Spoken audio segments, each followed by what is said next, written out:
Darah seorang muslim itu sama agungnya dengan tiga perkara.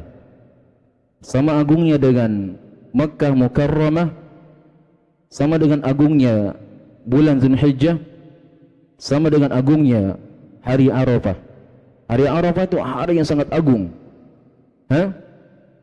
Tapi seagung-agungnya hari Arafah, dia jauh lebih terhormat lagi daripada darah seorang muslim, atau sama kehormatannya. Sama dengan negeri atau tanah haram Makkah Al-Mukarramah, itu sangat mulia. Dan ternyata jiwa seorang muslim itu sama keutamaan dan kemuliaannya, sangat terhormat dan sangat agung sekali. Nabi SAW pernah berkhutbah di Hajjatul Wada, haji perpisahan. Beliau berkhutbah di hari Arafah.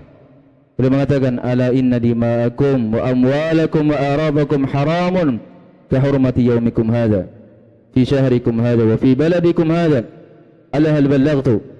Qala Allahumma fashhad. Nabi SAW pernah mengatakan, wahai para sahabat, ketahuilah bahwa darah-darah kalian, harta-harta kalian, kehormatan-kehormatan kalian haram, terhormat seperti terhormatnya bulan ini, itu bulan Zulhijjah, seperti terhormatnya negeri ini, itu negeri Madinah, dan seperti terhormatnya hari ini, itu hari Zulhijjah. Nabi sampai-sampai menyamakan jiwa seorang muslim itu sama terhormatnya dengan tiga perkara: negeri Mekah, bulan Zulhijjah, dan hari Arafah. Sangat mulia sekali. Bahkan saking agungnya, saking terhormatnya jiwa seorang muslim itu, hancurnya dunia beserta isinya lebih ringan bagi Allah. Kalau ada seorang yang menghancurkan gedung, menghancurkan ini dan segala macam, itu masih ringan bagi Allah. Bahkan kalau ada orang yang menghancurkan dunia beserta isinya, itu masih ringan bagi Allah, sepanjang dia tidak pernah menumpahkan darah seorang muslim. La zawalu dunya indallahi, kata Nabi, ahwanu indallah min safaki damil muslim bighairi haq. Hancurnya dunia beserta isinya ini, hancur dunia beserta isinya, dari gedung-gedung bertingkat, dari gunung-gunungnya, dari tanah-tanah yang dihancurkan, itu semuanya masih ringan bagi Allah daripada terbunuhnya darah seorang muslim. Terbunuhnya darah seorang muslim itu sangat besar di sisi Allah, luar biasa. Iya. Lebih hebatnya lagi, saya ceritakan juga. Nabi SAW pernah melihat Ka'bah, dan beliau mengatakan, ya Ka'bah, ma akramak. Wahai Ka'bah, engkau betapa mulianya engkau, betapa terhormatnya engkau, betapa harismatiknya engkau. Iya. Dan sungguh ternyata jiwa seorang muslim lebih terhormat, lebih mulia daripada engkau, wahai Ka'bah. Itu kalau Ka'bah ada orang berani menghancurkan, tidak usah menghancurkan, untuk memotong daripada kiswahnya saja, satu dunia akan berteriak. Satu dunia akan berteriak. Karena itu tindakan yang sangat tidak terpuji. Itu baru kiswahnya. Apalagi kalau ada seorang yang ingin menghancurkan Ka'bah, semua kaum muslimin di sepenjuru dunia akan menyalahkan, akan berteriak, menyalahkan dari tindakan kekejian tersebut. Tindakan yang sangat keji. Kiblatnya kaum muslimin yang ingin dihancurkan tidak pantas. Namun ternyata kemuliaan Ka'bah tersebut tidak lebih mulia daripada jiwa seorang muslim. Luar biasa itu. Iya. Namun apa yang terjadi zaman sekarang? Apa yang terjadi? Jiwa seorang muslim tersebut lebih murah harganya daripada ayam-ayam potong. Bukan begitu? Jiwa seorang muslim itu lebih murah dari zaman sekarang daripada ayam potong. Ayam potong kalau kita mau potong, beli dulu. Nggak gratis. Nggak gratis, beli dulu, baru bisa dipotong.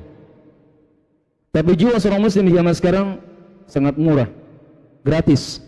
Ada cocok sedikit, langsung main tumpahkan darah, langsung main tikam, langsung main begal, langsung main bunuh, langsung main mutilasi, langsung main gerek. Begitu mudah dan begitu murahnya darah seorang muslim di zaman sekarang, murah sekali.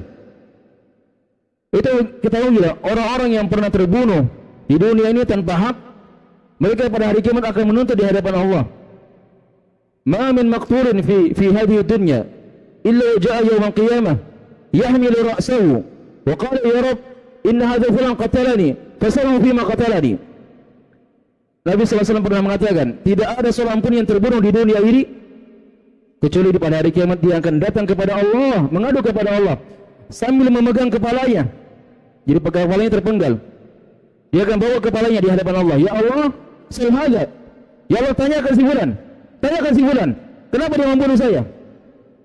Iya. Jadi orang-orang yang terbunuh ketika di dunia itu, mereka akan diberikan haknya oleh Allah Subhanahu wa taala. Karena tertumpahnya darah seorang muslim itu kata Nabi sangat besar sekali dosanya. Iya. Sangat besar sekali dosanya.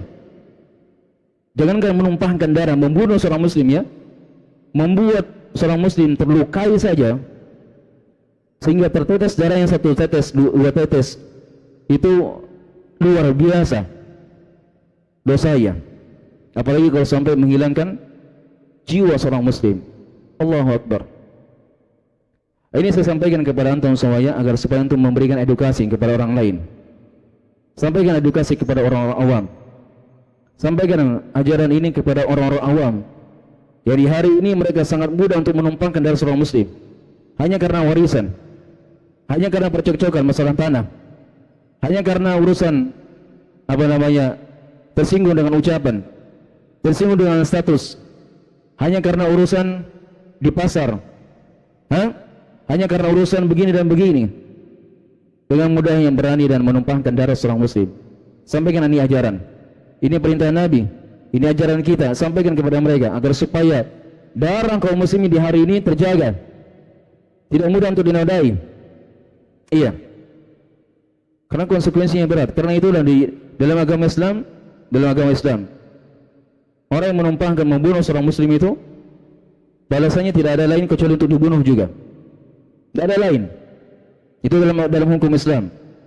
Orang yang membunuh tidak ada hukuman yang tepat baginya kecuali untuk dibunuh juga. Agar supaya memberikan edukasi kepada orang lain bahwa siapa yang membunuh juga akan dibalas dibunuh dengan cara dirajam. Iya, dengan cara dirajam. Kata Nabi SAW dalam sebuah hadis yang sahih, beliau mengatakan, la yahillu damu imri'in muslim illa bi ihda thalath, al-thayyibu az-zani, wan-nafsu bin-nafsi, at-tariq li dinihi, al-mufariqu lil-jama'ah.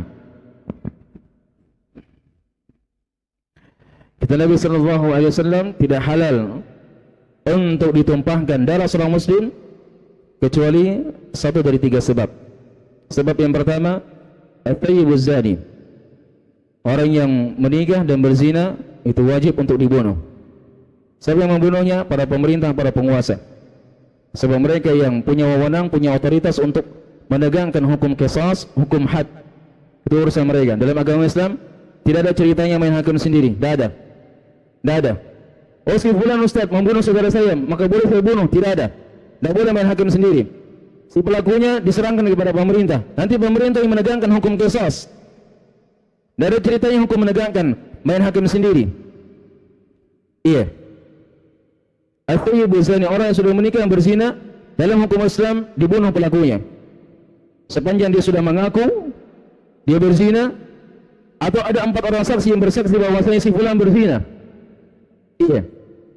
Dapat terkumpul dari 2 perkara ini, ada pengakuan atau ada 4 orang saksi yang menyaksikan bahwa si fulan berzina atau si fulana berzina, maka perkaranya dikembalikan kepada pemerintah. Pemerintah menegangkan hukum had,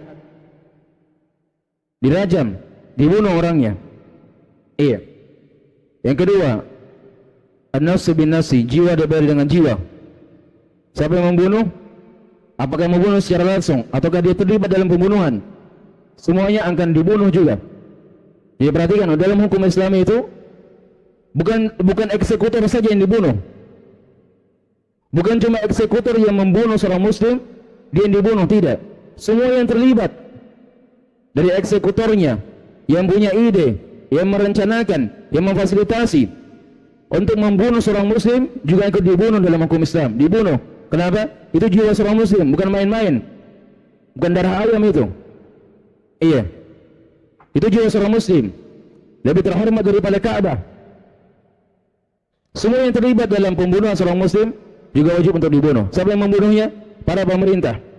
Umar bin Khattab radhiyallahu ta'ala pernah didatangi oleh orang-orang Yaman, orang-orang Sana'a. Diberitakan kepada beliau akan kematian si fulan. Maka beliau perintahkan untuk mendatangkan daripada pelakunya. Iya. Dan beliau mengatakan kepada penduduk Sana'a, kalau sekiranya penduduk Sana'a itu mereka semuanya terlibat dalam pembunuhan seorang muslim ini, saya akan bunuh semuanya. Saya akan bunuh semuanya. Penduduk Sana'a kalau mereka terlibat dan ada buktinya mereka terlibat dalam pembunuhan seorang muslim, maka semuanya saya akan penggal lehernya, akan saya bunuh. Kenapa demikian? Untuk menghormati jiwa seorang muslim. Jangan pernah mempermainkan jiwa seorang muslim ini. Iya.